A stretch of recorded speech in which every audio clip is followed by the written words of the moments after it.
internationally trained person in disaster risk management. With an international exposure at the World Bank and government in different capacities, he's working at the national and state levels, and he's managing, as you know, the SARC Disaster Management Center. He has got a lot of experience and expertise on DRR with special expertise in post-disaster loss assessment, recovery, and inclusive disaster risk reduction. Many disaster risk reduction innovative tools have been implemented and are to his credit as its innovator. His contributions have been in the field of drafting a HIGO framework of action, successive Asian ministerial conferences, international recovery platforms, world reconstruction forums, global platform for disaster risk reduction, and other international events organized by UN, World Bank, and international organizations.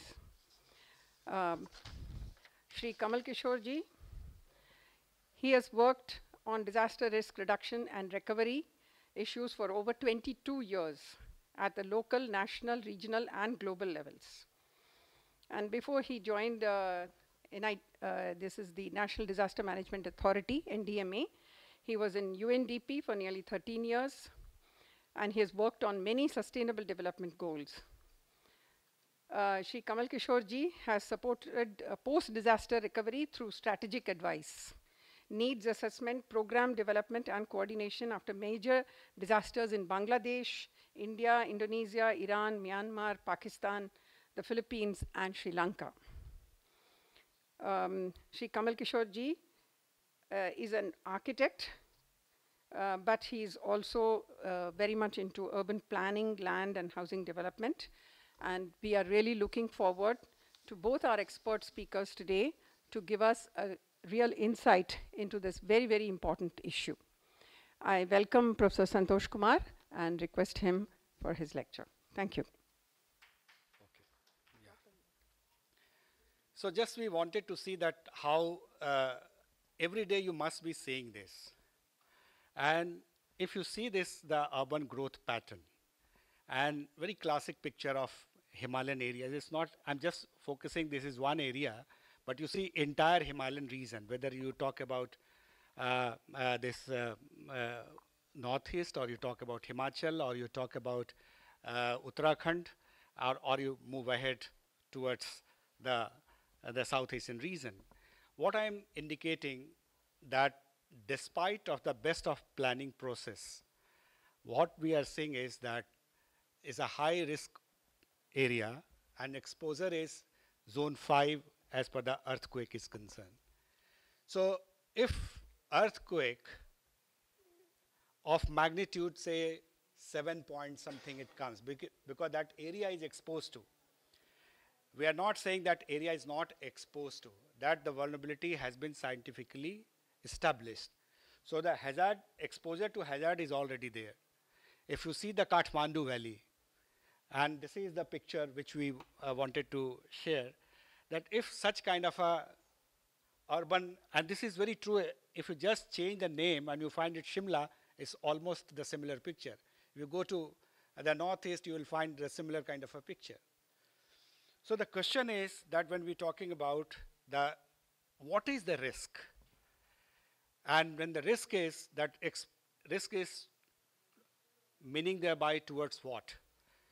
So natural hazards or human induced disasters. So can we say this is a natural risk, or is a human induced, or it's a both? This is a question to be pondered. Like that, the information about that exposure of risk, the vulnerability atlas and everything is there. Information about the exposure of risk due to various hazards are already in place.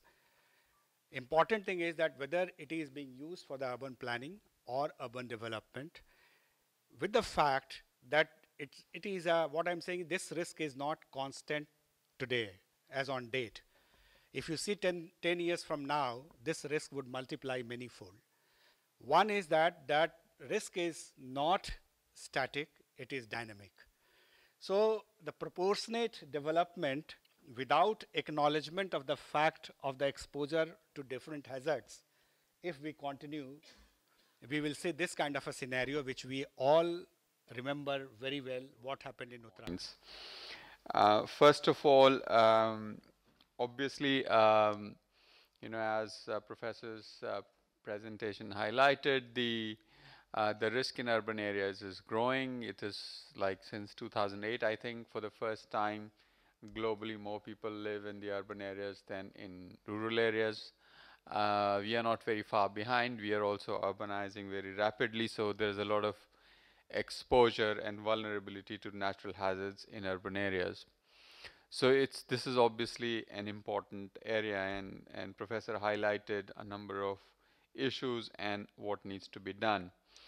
What I would like to do is, number one, reflect a little bit on what is happening in the global frameworks in 2015 and 16, and throw just one challenge for those of you who work on urban issues.